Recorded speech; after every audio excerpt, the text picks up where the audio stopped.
Well, first, I want to give you the real insight on why Alan Adler isn't here tonight. He thought my last talk was so boring.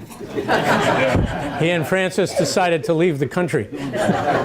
So that's what he told me, at least. But I do have to ask a few questions from in the 4 months what's happened. First of all, and I don't take offense, although I may have to leave, but how many of you were here in November? Just a smattering. See, they had enough of me. And since I didn't know, I have 2 or 3 introductions, because I can't just start in, and I don't want to sound like an egomaniac, but I have to take a minute or two to sort of tell you how I got to where I am today. You can take that at face value or not, but otherwise it'd be strange for me to just be here and say, oh, I'm going to tell you about the Bitcoin. But I have been in the technology media publishing space since 1972.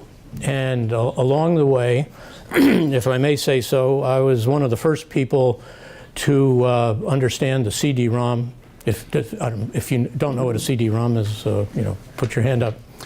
I was one of the probably first 5 or 6 people to publicly talk about the commercial internet.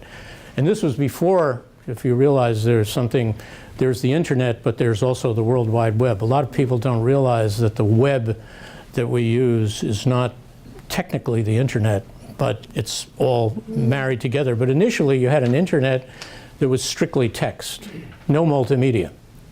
And in 1990, I first learned about that. The reason why I was involved in it is I do have a PhD in history, but that had nothing really to do with it. But I became a technology publisher, and I got involved and specialized in the delivery of information. So it was a natural, when I first got into publishing, first I was an expert on something called microfiche and microfilm. There are enough people in this room, I can tell, who used it in school. But if you talk to most millennials and younger today, they don't know what that is. But then there was a natural sequence from that to the optical disc, to CD-ROM, to the personal computer, to when I first grasped and heard about the internet, it just rang a bell, and I won't go into why. And I started publishing. I was always a publisher of small newsletters for libraries, but I realized that the internet was going to be bigger than the PC. I can't take total credit for that. We don't have enough time to tell you all the people who told me about it. But along the way, and for those who were here last, I can honestly say, and I brought along last time an email from Bill Gates where he told me to go to hell. But actually in 1993, I was somewhat friendly with Bill Gates, sat down and told him what I thought was going to happen with the internet and the World Wide Web versus CD-ROM, which Microsoft was pushing, which he didn't believe, and it took 2 or 3 years later for him to understand it. When I reminded him of it, that was the end of our relationship, which of course I didn't carry much weight with Bill Gates. But along the way, I befriended, in a very business way, Steve Jobs. And again, that was a part of the war story of the last talk, which, by the way, with my colleague here, we videotaped, and it is on YouTube. But so for those who, so there's always been a natural extension for me of, for whatever reason, gift or whatever, of sort of being 2 or 3 or 4 years ahead of what's going to happen in technology. From the internet, I was one of the first people, and I started trade shows in not only in the internet, which became very large and were sold. I started the first trade shows on what's known as paid search, which we all use. Google, I was doing that in 1998, 1999. Recently, I've been doing trade shows and venture capital in 3D printing, which could be another whole topic here, and in Bitcoins. And I started in the Bitcoin space mainly because of some of the contacts that I have, and sort of thought it might be something. I wasn't one of the first people in Bitcoin. The Bitcoin actually was announced by someone called Satoshi Nakamoto. Has anyone heard of that? Satoshi Nakamoto. No one knows who he is. His holdings of Bitcoin today are in the many of billions, and he disappeared. But he published a paper in 2009 and offered it to the world, sort of like the 10 Commandments of, by the way, there's some seats up front if, please. And if you bought a Bitcoin, it then was a fraction of a penny. If you bought $100 back in 2009 when it was first announced, it was, when I was here in November, because I had the slide, but I haven't done the math today, but it was worth $100 million. So if you put $100 into Bitcoin in 2009, it'd be worth $100 million. So today it'd be worth about $180 million or so. So I started seminars and events in Bitcoin. I actually have a website that publishes news every day about Bitcoins. I am not, you would think that I'm a technological guy. I'm actually severely dyslexic, although I didn't know that until about 20 years ago, because no one knew what dyslexia was when I grew up. But for some reason, whether it's because of that handicap, I just have been able to sort of spot these trends. But I cannot, as Zach over here would attest, I am terrified of a computer. I use a computer, but like last night, Zach sent me some slides, and I couldn't even figure out how to get the slides onto my computer and look at them. I had to call them and say, you've got to send them in a different format. I just can't get to it. But of those who were here, so that sort of like gets you, up to speed, at least to a degree. There's some seats over here, please. Of those who were here, and I don't take it personally, did anyone, because of that November meeting, buy a Bitcoin? Do you still have the Bitcoin? Well, I bought shares in the trust. Oh, okay. Okay, well, that's a whole other thing. If we open that up now, it's going to get a little confusing. Okay. So, how many people really feel they understand Bitcoin? I'm sure nobody, otherwise you wouldn't be here.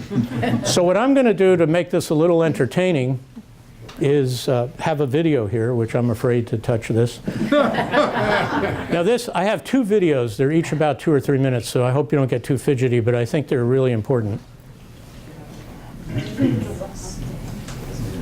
I saw this the other day, and I thought it would be a great opening.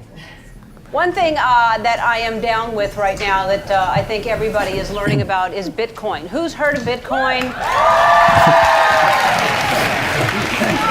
Who can explain what Bitcoin is? Liar. Nobody knows how it works. Nobody. Everybody's talking about Bitcoin. Nobody understands it. It's like a plot twist in a confusing movie. When you're watching a movie and your friends are acting like they know what's going on, and you're like, yeah, I do too. And then you're like, what the hell is everybody I have no idea.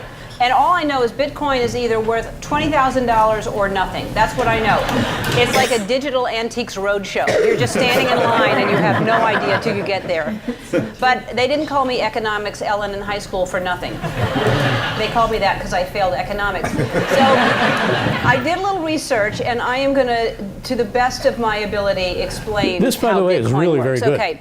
First, Forget the jokes. The article I read said Bitcoin is decentralized digital currency. Now, to be honest, I don't know what that means. But here's what I'm going to do. I'm going to explain it, and I think we're all going to get this. Like, pretend like Bitcoin is a goat, okay? Now, it's adorable, right? So that everyone agrees it's adorable, and you want to pick it up and you want to pet it, right? But you can't, because it's not there. It doesn't exist except for on that internet right there. Just like Bitcoin is digital currency. You're probably thinking, Ellen, if I can't physically touch it, where do I keep my Bitcoin? In a digital purse? Which is a funny idea, but it's kind of true. You keep it in a digital wallet. Okay, and the digital wallet can either be apps on your phone or tiny hard drives like this, and which is a really good idea, because who wouldn't feel safe with their life savings on a piece of plastic that could go into the washing machine? And it sounds like a Jimmy Kimmel prank, but it's not. A digital wallet holds all of your Bitcoin, unlike your real wallet, which holds receipts and punch cards for free Jamba Juice. I also found out Bitcoin operates sort of like the stock market. So say you own one Bitcoin, and when you bought it, it was worth $10,000, okay? And then for some reason, Bitcoin becomes worth $20,000. You just doubled your money.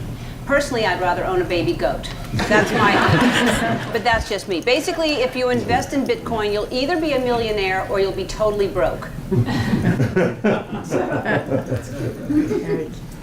Anyway, so there's a lot of truth in that.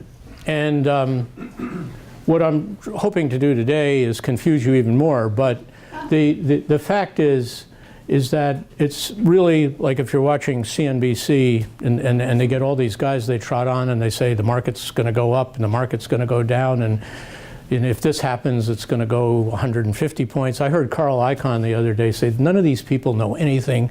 They're just talking heads. Anyone who can tell you why the market's going to go up, why the market's going to go down from one day to the next, they really don't know. And to a degree, I would say that we're seeing with the Bitcoin. I can't, just as I said in November, I would never tell, and you can see nobody here bought the Bitcoin, even after I was here. But if you did, well, we'll show you that slide in a minute. So what I'm hoping to do here today is literally leave you with hopefully a balanced opinion for you to make yet another evaluation whether you think you should buy crypto assets, Bitcoin and Ethereum or something else. But now I just have one other quick video, which I'm sure you may know some of these people who are going to make some wild projections, who are quagites or quagians. I'm not sure what the right thing is. Isolation of throwing all the other assets aside. Do you know who these people are? Bitcoin disrupts gold. We think it's a better gold if you look at the properties of money and what makes gold's scarcity. Bitcoin's actually fixed in supply, so it's better than scarce in gold. It's more portable, it's fungible, it's more durable. It sort of equals or better gold across the board. So if you look at a $100 billion market cap today, now last week it might have been more like 200. But so it's actually a buying opportunity. We think that there's a potential appreciation of 30 to 40 times because you look at the gold market today, it's a $7 trillion market. And so a lot of people are starting to see that. They recognize the store of value properties. So we think regardless of the price moves in the last few weeks, it's still a very underappreciated asset. And Bitcoin's just the first cut. And if Bitcoin's a better gold, imagine your financial system. Just another minute. Gold as an asset class. That's how sort of early in the beginning this is. There's going to be a menu of many cryptocurrencies, and they're going to rethink the entire internet and how we sort of view it. You could never buy a piece of the internet back in the 90s. You couldn't buy the protocols. You could invest in a VC firm on Santo Road that had to pick Amazon versus Pets.com. So you had to get lucky, you had to be very privileged and get lucky many times to get it. Now you can just buy a piece of the protocol. So buying Bitcoin is like a call option on the entire Bitcoin ecosystem. A Bitcoin company will not work out before Bitcoin works out itself first. So the ultimate Bitcoin bet is Bitcoin, and the ultimate Ethereum bet is Ether. And you're basically buying a piece of the racetrack, and you're not picking Seabiscuit. It doesn't matter who wins as long as the races are running. You're a part of it, and that's the beauty here. And usually, the retail investors come in at the end. They get dumped this stuff post IPO. 10 years after a company was founded. Now retail has been the ones who have been there first. And actually, Wall Street is completely asleep at the wheel and late to the game. Silicon Valley's actually completely missed it too. People in Silicon Valley and the companies have maybe personally got it. Some VCs have personally invested in coins, but they structurally were unable to had to invest in C Corps. And so buying gold or buying Bitcoin is not something they do, but the partners were investing their own money. And Silicon Valley very much missed cryptocurrency because they want to miss it. It's not good for the centralized application layer, the FANG companies that sit on top of the internet. Cryptocurrencies actually decentralize that, pull it all down to the layer below, the protocol layer, and the value actually accrues to the people who buy into and use and build the network. Not one company, there's not a headquarters of Bitcoin or Ethereum. These are networks that are centralized, and owned by, in a very democratic way, the users of them. Okay. Now those two videos, Yeah. as I said, there's no way that one could teach somebody about the Bitcoin in 45 minutes or whatever. You sort of have to live it, breathe it, and read about it.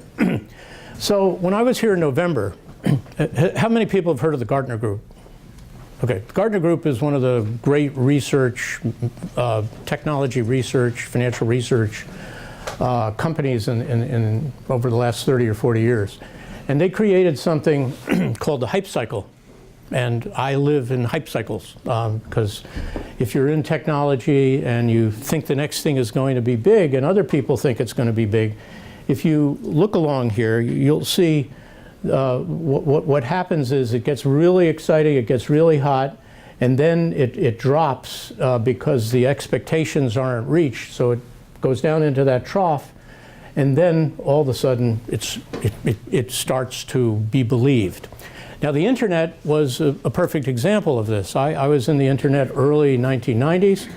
If any of you were investors, you remember there was an IPO about every 20 minutes every day from about 1996 to 2000. And then there was a crash, and people, there were 220 IPOs from 1996 to March of 2000, and 97% of them went bust, but there were billions of dollars that had been made, lost, and whatever. But there were a lot of people who felt that it was a fraud.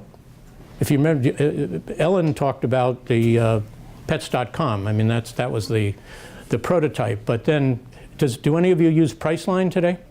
You know what Priceline is? Priceline today is, off the top of my head, is around $2,200 a share. It was selling at about $200 or $300, maybe $500 a share in early 2000. Went down to 96 cents. So now you could see how much money you would make. But that's an actual example of what this is. The craze, the crash, and then people say, hey, there really is something to this. So essentially, that's what I think we're seeing with Bitcoin. Now, it's not a crash today, because when I was here, there we go. All right. So when I was here on November 10th, it was $6,800.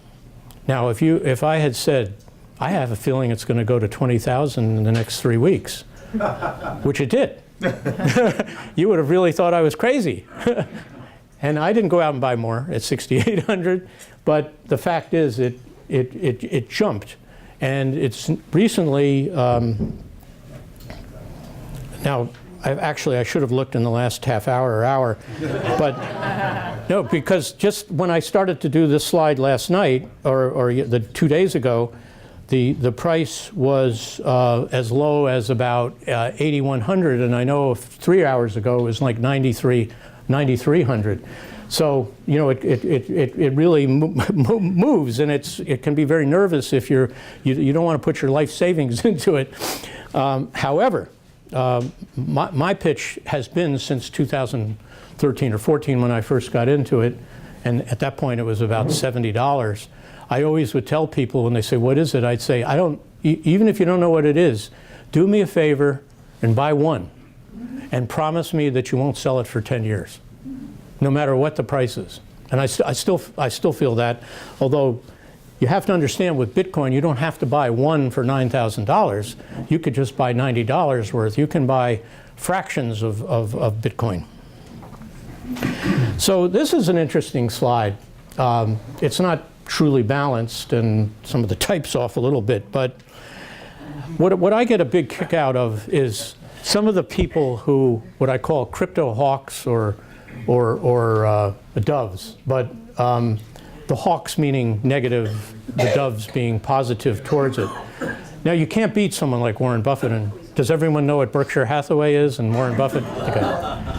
Well, these are two quotes from them in the last 4 weeks about Bitcoin over on the left. Now, about 3 months ago, does everyone know who Jamie Dimon is and JP Morgan? 3 months ago, he said he would fire anybody at his bank who wanted to trade or be involved with Bitcoin. He's now changed his tune. About a month ago, he said, I take it back. I take it back.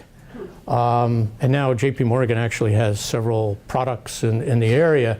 So he's sort of waffling. Now, if you read the New York Times, Paul Krugman is right up there with Warren Buffett.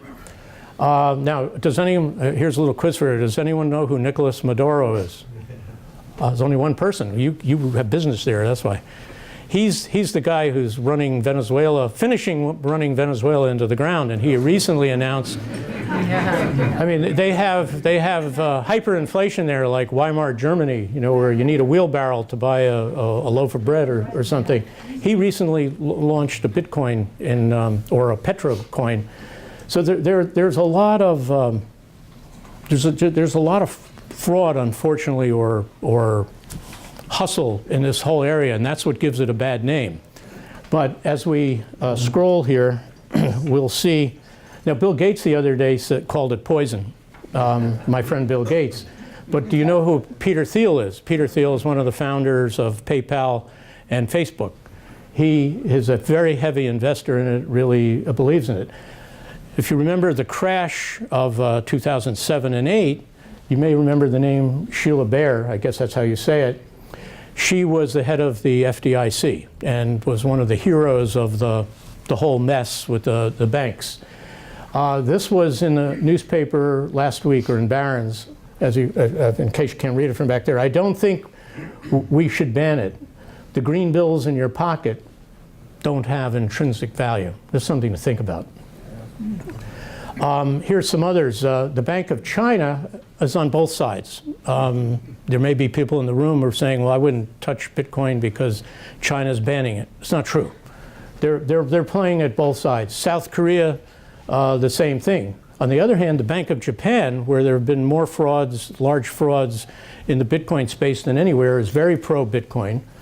The US government, as I will show you later, is definitely had several people in the Federal Reserve and others who are saying that aspects of cryptocurrency and something called the blockchain, which we'll get into, have real merit. The Swiss Central Bank is actually rumored to be thinking of offering their own cryptocurrency. So it's really quite amazing, the spread that one sees here. So obviously there is a lack of understanding about cryptocurrencies such as Bitcoin. They are here to stay. Now, the printout that I gave you is worth at least looking at a little bit. These are the kinds of people that I think, if you have to vote with your wallet, if you're going to buy a fraction of a Bitcoin or a Bitcoin, these are the types of people. I mean, the Winklevoss twins are obviously brilliant. They got screwed by Mark Zuckerberg. They thought up Facebook. And it's very hard to take, they're saying it's going to go up 40 times from here. But I'm not in any way arguing with them, because if I had to vote with anybody, I'd probably vote with them. But this is the type of person, you could read this at your leisure, although I have one or two things I wanted to highlight when the first 2 or 3 pages. This is a gentleman who was Steve Jobs' right-hand man that you never heard about. He was Steve Jobs' top software guru for many, many years. When he first started Apple, when Steve Jobs, as many of you may know, was booted out of Apple, he started a company called Next. This is the guy who sat next to him. And when he went back to Apple, this is the guy who went with him. And it's people like this who are profound thinkers in technology that have seen it all. And when you read this, and there's really not that much here, but he talks about the background or the software behind the Bitcoin, which is known as the blockchain. Has anyone heard of the term the blockchain? Okay, I'll try to get into that a little more. But that is going to clearly be a major means of how I believe every major corporation in the world will keep their ledgers. on something called the blockchain, which was developed to keep a record of every Bitcoin sale. Now, I know it's getting a little confusing, but I will predict right now that within 10 to 15 years, everybody will vote at home using their computer with blockchain technology. That it is that safe, it is that sound, it is that flawless, that it is probably the only known way of keeping a ledger that cannot be fraudulently altered. And that happens to be the reason why Jamie Dimon at JP Morgan is so bullish on the Bitcoin. Well, no, he's not bullish on the Bitcoin so much, but what's behind the Bitcoin. Again, it's all a little, but if you read this by a fellow who is, I mean, we really have to think that Steve Jobs, one of the, I mean, he's like the Moses of the history of technology, he and Bill Gates, but he was much shrewder and more original than Bill Gates. But when you have a fellow like this, and when you read some of the things he says, he's not telling anyone you're going to make $1 zillion. He's just saying the Bitcoin is here to stay. Crypto assets are here to stay. The blockchain is definitely going to be a big part, maybe not of your daily life as you see it, but it will be behind your insurance policies, your real estate transactions. Almost everything that you can think of will be based on a ledger of the blockchain. And at the end of the important part here, he says, there are rumors that the government is going to close down the Bitcoin or crypto. They can't. They can regulate it, which is very good. And that's why the Bitcoin price dropped over the last few days, because some people got nervous about it. But that's actually bullish for it to have offerings monitored by the government, by the Securities and Exchange Commission and all. That's what's going to make this, I think, ensure that it's always going to have a place in our financials. And that's pretty much what he's saying here. He's looking at it as a technologist. He's looking at it as a guy who's seen almost every trend, and he's saying this one is for real. Now, I have nothing to gain whether you buy Bitcoin or not. I'm just trying to, put it into a framework so that you can make your own decisions. Now, this one is a good statement, I believe, because I created it. If you do not believe that technology can change anything and everything in our daily lives, then you will be a crypto asset non-believer. Because I've seen it. I have seen people tell me, some of the smartest people in the media business in 1990, 91, when I was trying to raise money, I was turned down by almost 100 organizations telling them that there needed to be a magazine about how to use the internet. The biggest publishers in New York City, huge, I mean, Hearst Corporation, Ziff Davis at the time, if you remember the name, all these companies, they said they could not understand what the internet was. Now, for some reason, I saw it. I didn't know it was going to be as big as it was. But this is what we're seeing here. What we're seeing here is a lot of people, and it has to do with age mostly. I'm 72, but I've been living in this space, not Bitcoin, but technology. I've been living in this space. I've seen this over and over again. But if you did a chart of everybody publicly who talks negatively about the Bitcoin, they're all over 50 years old. And sometimes they're closer to my age or older. But there's a definite relationship. Yes. And again, this is from a personal viewpoint. We've talked about Warren Buffett. I mean, he's sort of an idol of mine. But, he said Warren Buffett is anti-Bitcoin. I'm a big Berkshire Hathaway owner. I mean, I own a fraction of a share maybe, but to me it's a lot of money. But he says, and this is what's so interesting, what was the biggest mistake he made in his career so far? Amazon. Amazon, if you know anything about the way he invests, he tries to find something that has a moat around it, that has incredible cash flows coming in that can't be attacked, or apparently can't be attacked. He missed Amazon. And why did he miss Amazon? I believe for the same reason he doesn't understand the Bitcoin. because it's a technology. He couldn't fathom it. But Amazon absolutely represents, and I'm sure there's some very smart financial people in the room, and I'm happy to hear how I got this wrong in the Q&A. But that to me, it doesn't prove the point. I'm not a lawyer, but I think it has a lot to say about what certain people say about crypto assets. So again, here's another one. The blockchain, which I just talked about, it's not understood. And the throwaway line, you'll see it in the press every single time if you read about this, whether it's the Times, the Wall Street Journal, all the magazines. I don't believe in the Bitcoin, but I believe in the blockchain. But if you asked them what the blockchain is, they couldn't tell you. The only way to really understand the blockchain in a simplistic way, although I think this article I printed out for you helps a little bit, again, you know what a ledger is, you know what bookkeeping is. What the blockchain is, and what the brilliance in the end that came from the creation of the Bitcoin is the software, so to speak, that's behind keeping a record of the transactions. Now, I'll tell you simply the way it works. Every time, well, let's just start back. The internet, I presume a lot of you know, or you may not know, the way the internet works is picture the original fax machine. And I said this to some of the people who were here last, but it's a minority here today. If you got a fax machine and nobody else had one, it'd be worthless, right? So why does a fax machine get valuable? It gets valuable as more people use it. Essentially the network. I mean, a lot of times you scan now, but the fact is that when you had a fax machine years ago, it would have been worthless, but you wouldn't buy one unless you thought almost every business or individual had one way or the other. That's how the internet works. Nobody owns the internet. It's a network.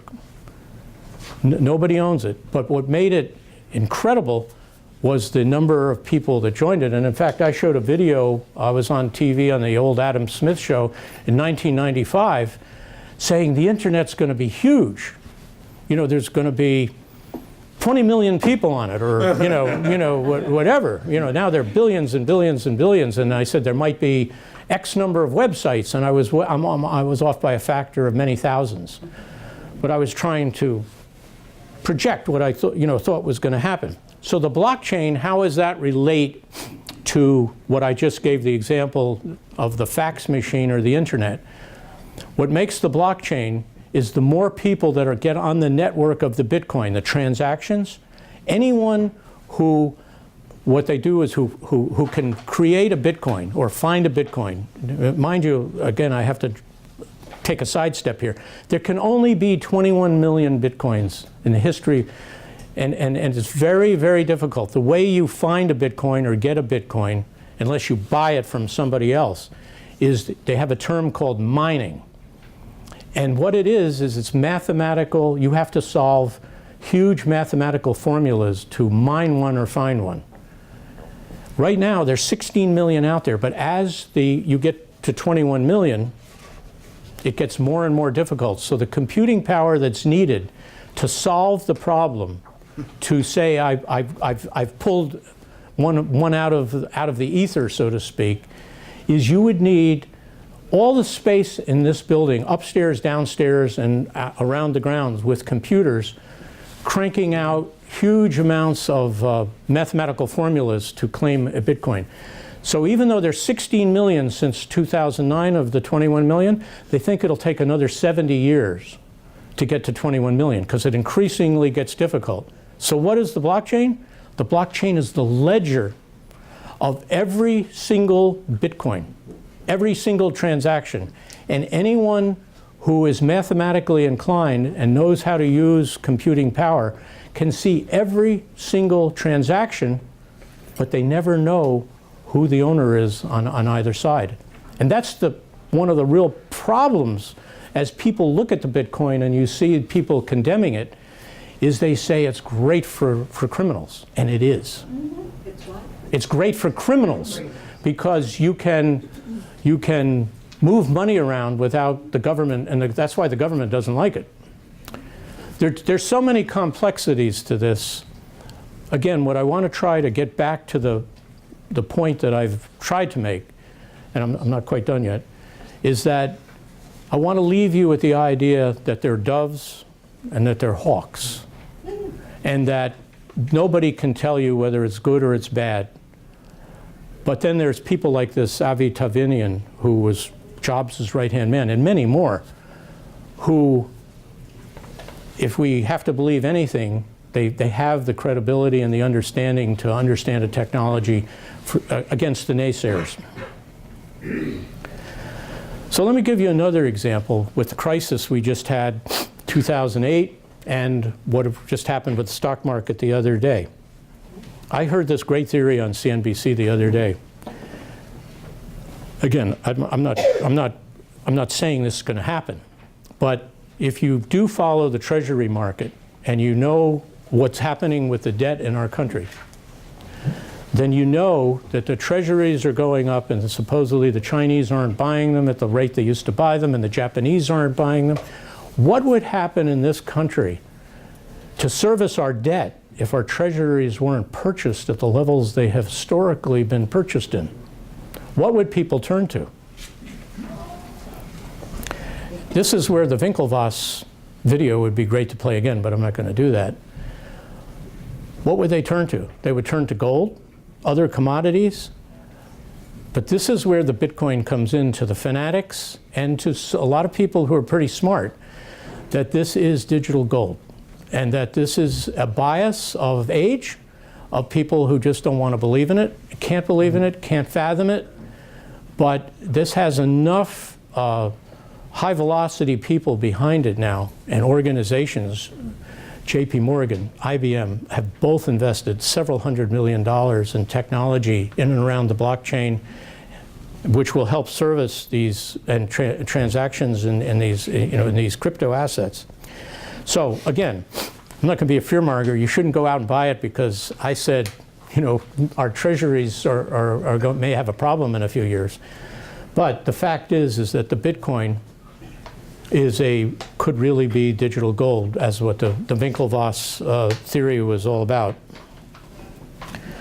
So as soon as the Bitcoin price drops, that's when people go crazy, particularly if you're anti-Bitcoin. That's when the hawks come in and say, oh, this is a fraud. And in fact, I just saw today, I couldn't find a copy of the new Business Week magazine, but I believe the front page story is exactly that the Bitcoin is the biggest fraud that's been put in front of the American people ever. And I will tell you, I read it quickly. I never heard of the fellow who wrote it. That doesn't mean anything. He never heard of me. But I will tell you, he has one statement in there that is so incorrect, it makes me wonder about his whole theory. And what it was is he attacks the blockchain. He actually says that we have software and technology today that can many times surpass what the blockchain can do. Now again, you don't have to take my word for it. I will stand here right now and tell you that if nothing else, the blockchain is here to stay. And by reading that, and for this fellow to make that statement, made me really think that 80% of what he was saying made no sense. So just since November, the Bitcoin, when I was here, is pretty much, it hasn't doubled, but because I wrote this the other day, but it's up, it's up about 40%. It was up, obviously, almost 300% at one point. But you can't buy Bitcoin, I think, to trade it. I mean, if you're a professional trader, they now have all kinds of futures contracts that weren't here in November, and I talked about. There's plenty of ways to play it if you're a professional trader. I just believe that in anyone's portfolio, they should put at least $100 into it and sit with it. Sorry, did you have? Could you just give us an example of how it's used in transactions? Oh, sure. Well, I mean, there actually have been pizzas bought. I mean, because you see, a Bitcoin, while it's today, let's say $9,000, you have to understand that it can be broken up into minute pieces. Much like a dollar bill is, there are 100 pennies in a dollar. And people who trade in Bitcoin have what Ellen DeGeneres talked about, these digital wallets. But there are a lot of organizations and a lot of ways that you can buy things now online using Bitcoin. If you own Bitcoin, if you don't own Bitcoin, you can't use it. It is really, I believe, the best way to understand it is if you look at it as, at the very least, as digital gold, you'll have a better understanding. You may, if you decide you always want to put 3% of your assets in gold, I'm not saying you should put 3% of your assets in Bitcoin, but I would consider 1%, or something like that to be safe.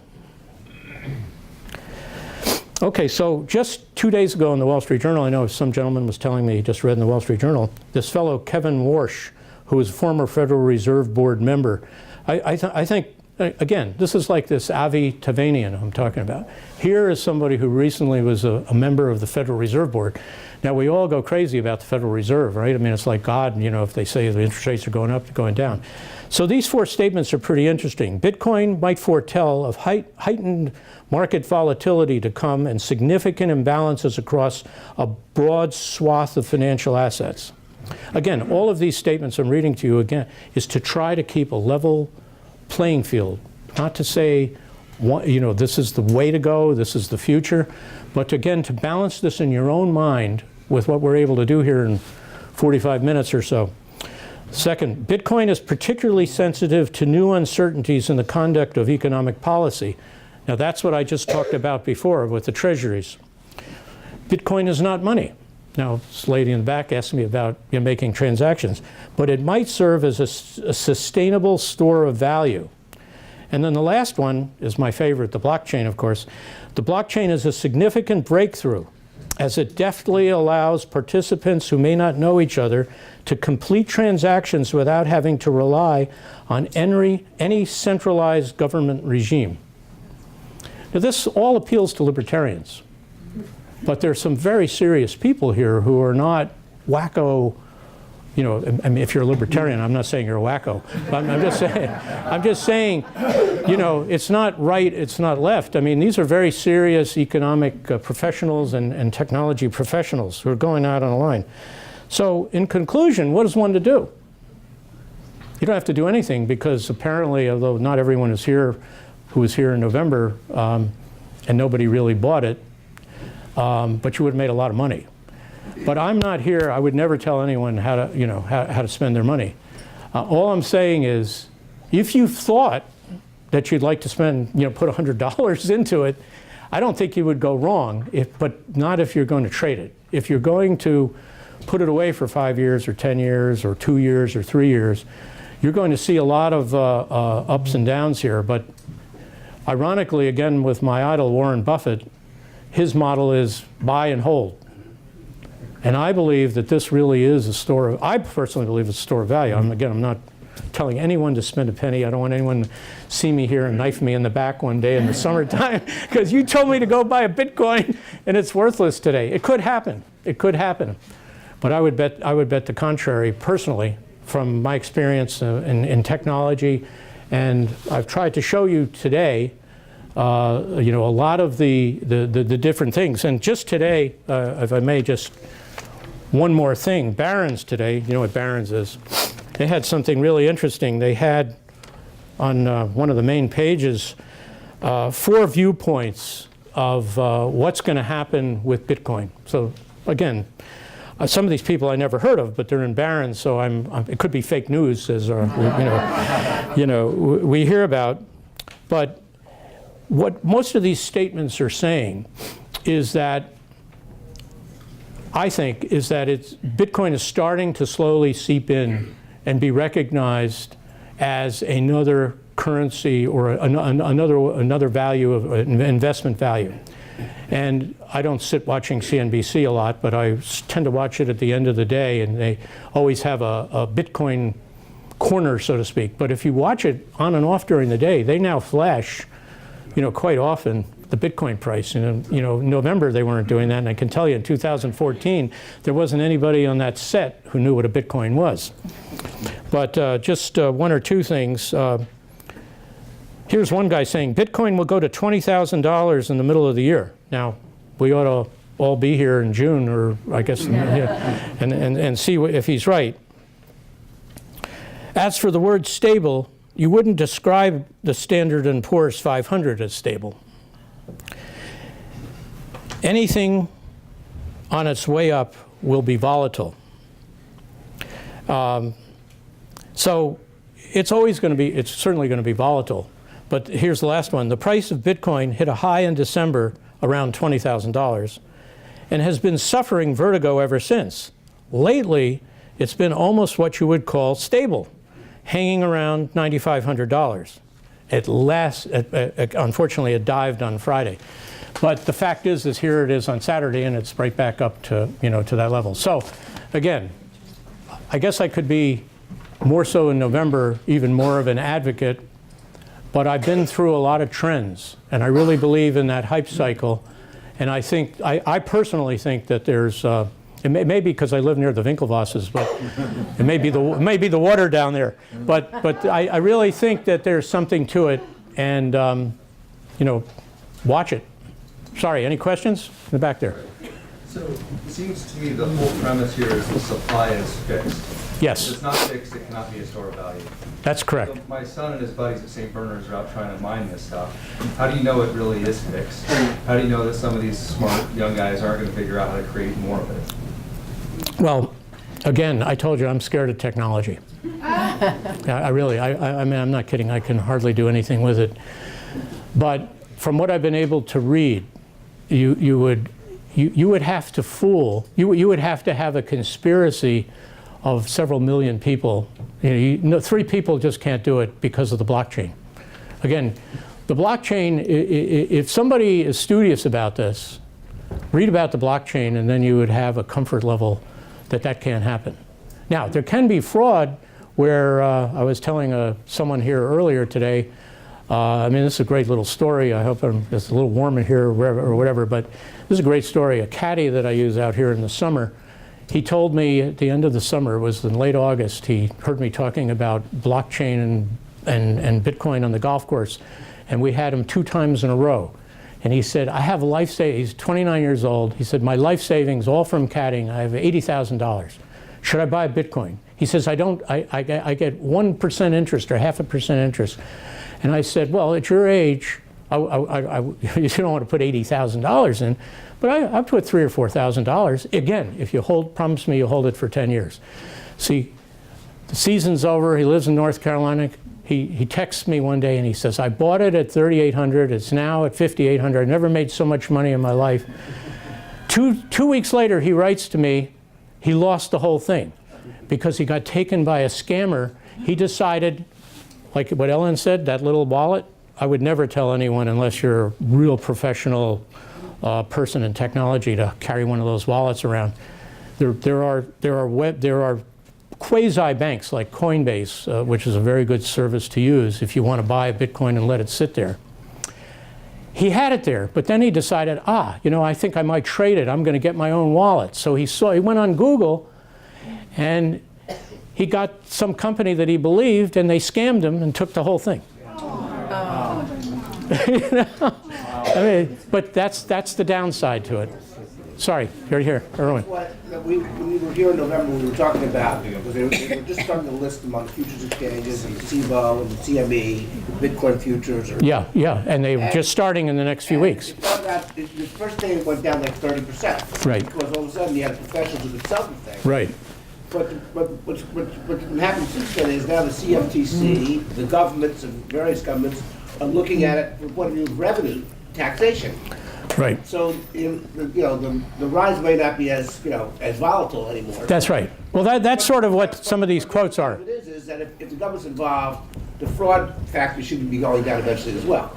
Yeah. Well, I mean, when the internet came along, and I was in, from the beginning, I can remember giving talks where people said, I will never give my Social Security number on the internet. I would never bank. Who in this room is not using online banking? Yeah. You see, but if this was 1995, you wouldn't have anyone in the room who would use it. I mean, that's my whole point about all of this. Any other questions? Sorry. If the blockchain can't be hacked, Didn't the government find out who was behind the Silk Road transactions on the drug dealers of the Silk Road? Well, that's what the government doesn't like. They don't like the fact that it can't be hacked, but you also can't find out what's happened, who made the transactions. So, I They did mean, find out. pardon? They did find out who they were. In which case? The famous Silk Road. Oh, Silk Road. Yes. Well, the FBI worked on that for 3 years.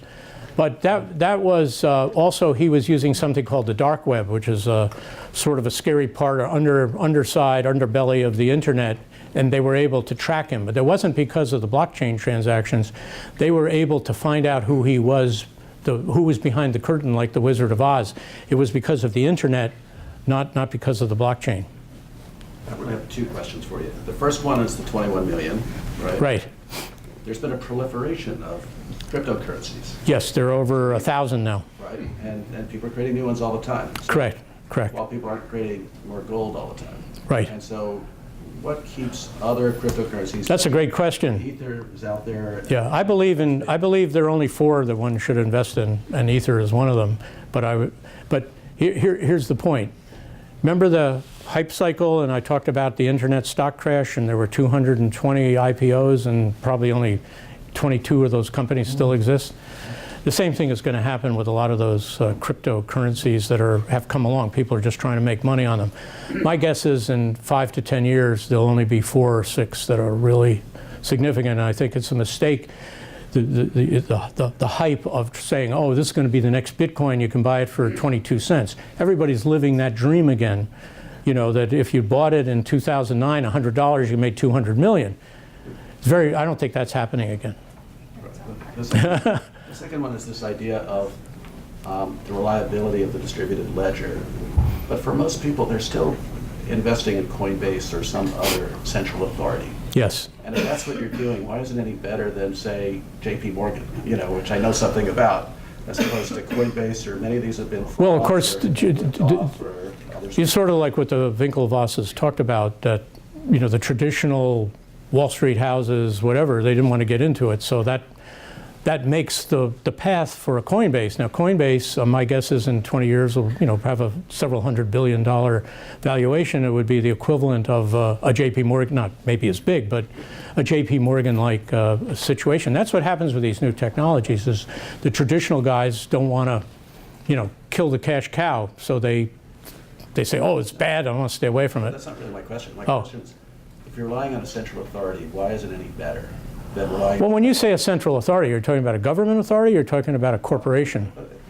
Either, right? The whole point is it's distributed, so that the whole value is that everybody knows what every other transaction happens, and you engage in these anonymous transactions. But at the end of the day, most people aren't. Most people are hiring a central clearing agency, whether it's Coinbase or somebody else, for Bitcoin, which to me makes it look an awful lot the same as, a bank or PayPal. Well, I think that's part of what I'm saying, is that this is going to become a stable part, much like other types of investments. I mean, hopefully that answers it. In the back? I thought the biggest threat was the disintermediation of blockchain versus a JP Morgan or another financial intermediary. I mean, it's the disintermediation of it that is a threat to... You mean to the blockchain? Yeah. Well, I mean, blockchain is the threat to... Yes. Oh, yeah, I didn't want to get into that. Actually, the big banks are terrified. In fact, all new financial reporting, when they're raising money or bonds or whatever, they now list as whatever you have to do in a red herring. They list that as something you have to worry about, is that they could conceivably be severely impacted by the blockchain and these crypto assets. There's no question about it. You're going to see it happen, just like what's happened to a lot of shopping centers, like over and over and over again. The back. How do you buy Bitcoin? Well, the simplest way, and this is what I told the caddy until he didn't check with me, is there's a company, it's Coinbase.com. I have no interest in it whatsoever. It's probably, it's been around for about 5 years now. And if you contact them, the way it works is you say you want to buy you register with them. You create much like with the bank, a username and a password. The password becomes extremely sacred, much more so than even with the bank. It's virtually, I wouldn't say it's impossible, but to be able to crack a Coinbase password. And what they do is they say to you, okay, we're now going to hook up with your bank account. In other words, if you wanted to put in $100, they want to make sure that $100, you can't send them $100 with your own check. They want it to come from your bank account. And what happens is you say, okay, they do a test of 10 cents or 20 cents to show that there's a hookup back and forth. Then when you say, I want to buy $100 worth of Bitcoin, they text you a code to make sure it's really you and not someone who got hold of your computer or your bank account, because it'd have to be your iPhone. They text you, as you've seen if you transfer money, with Bank of America or anything, it works the same way. But if in fact you want to keep the Bitcoin yourself, like this unfortunate fellow didn't do it in the right way, the coding in those cases might be as many as 40 or 50 letters and numbers and signs. And I haven't heard of anybody, unless they do something stupid like this fellow, who has had a situation where somebody cracked their Coinbase account or something like that. It's a very easy way to do it. Well, you're just doing, why can't your money manager do that for you? Well, because a lot of them aren't allowed. Like Jamie Dimon said, he'd fire anybody at JP Morgan who was in the middle of those transactions. But I bet you in 12 months to 18 months, you'll be able, any major bank will help you do those transactions. How do you cash out of Bitcoin? Oh, the same way. I mean, So you're the guy that put the $100 in. Now, what did you say, $210 million you're worth? So that's enough money for me. So well, cash out. well, if you'd have to buy a lot now. If you try to do a transaction of that size, you couldn't do it in 1 minute or once. That's a downside to the whole thing. What would you get back? I mean, would you get? Oh no, you get real dollars. Like I have a Coinbase. Should you cash out? I'll cover up what I have here, but if I wanted to buy right now the price of a Bitcoin Cash or a Bitcoin, let's say, is 9,000, so I can immediately buy or sell, and in less than 10 seconds the deal will be done. And they show you, you can either have that money immediately go to your bank, or you can just keep it there. It's instantaneous. It's instantaneous. Now, if there was a crisis, but just like the day that the market went down 1,000 points, if you use Schwab.com or whatever, they were having tremendous problem keeping up with the transactions, and I'm sure that would happen here too. What's the liquidity? Like, what's the daily volume? I'm sorry? What's the daily volume? How long does it take you to move a big investment? Well, I'm not in that league.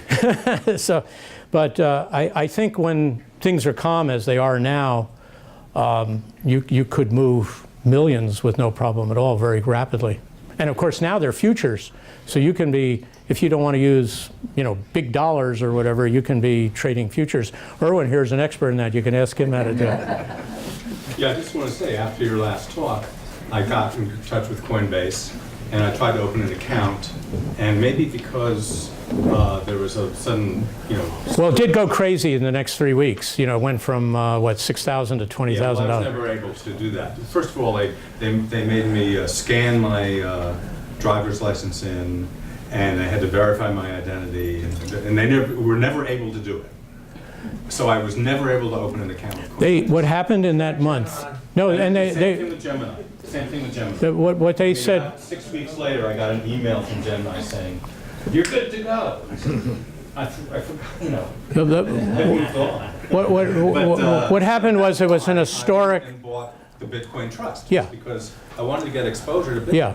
It was going up thousands of dollars a day. Whereas Coinbase was like saying, "No, you got to scan in your driver's license again." Well, for the woman who asked how to open a Coinbase account, now you happened to hit it, and they admitted they've now had to go out and hire thousands of new people and whatever. They couldn't.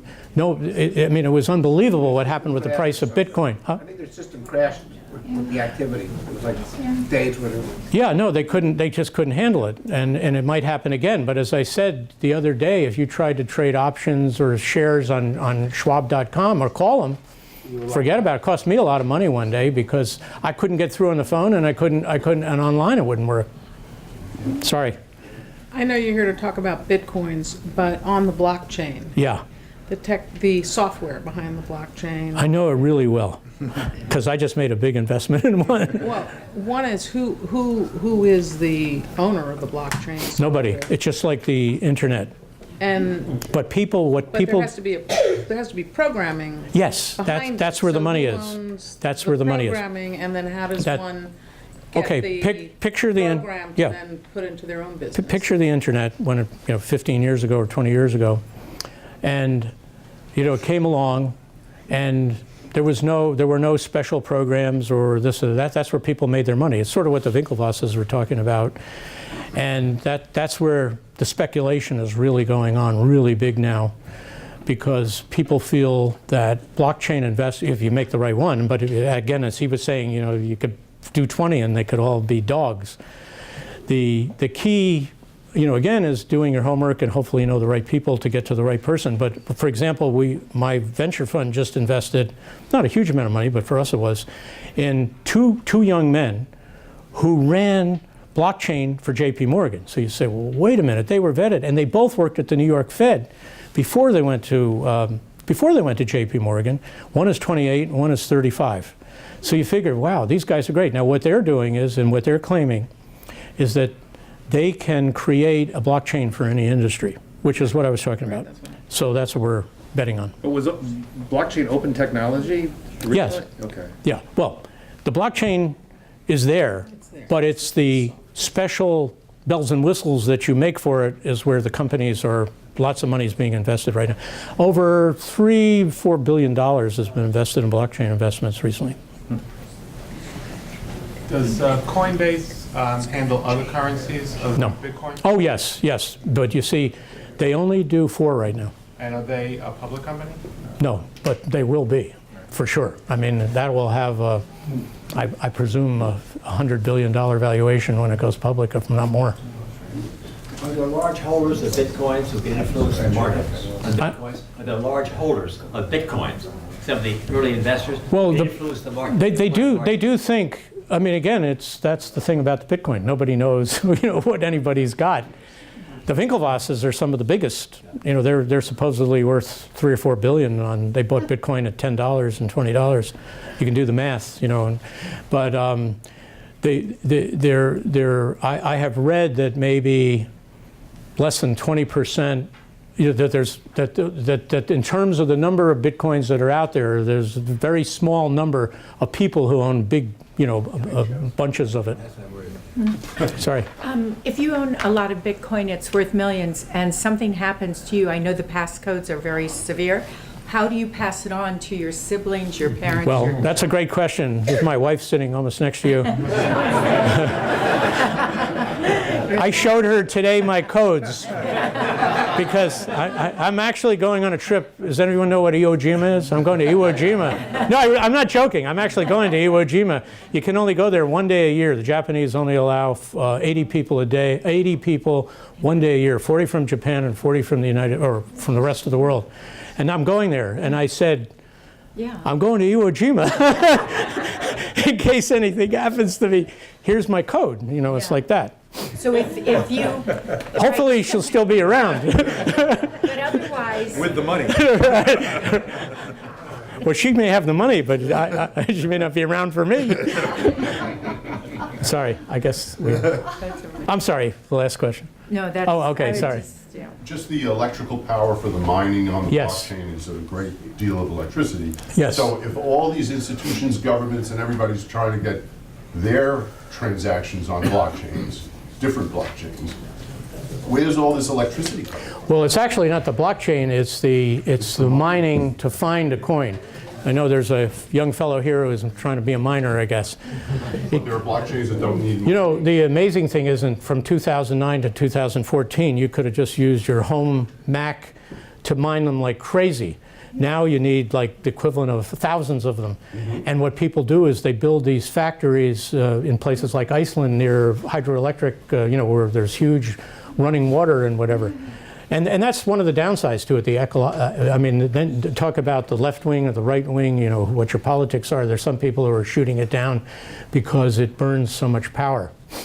And there's actually a guy who created something called BitTorrent, which is a very famous company, who is now saying he's inventing a new coin that you can mine using the extra power on your computer, not the cloud. In order to mine. There's so many complexities to this. And I just want to ask, do you know anything about quantum computing? It's amazing you said that. I just signed an agreement with somebody yesterday to start a conference and the first website in that field. Well, that's what's going to change everything. There you go. Talk about complicated. It's going to be like the cotton gin. Maybe. That's the next lecture. The next one. It's amazing you said that. On Thursday morning, I signed an agreement. Thank you very much. That was great. Thanks a lot.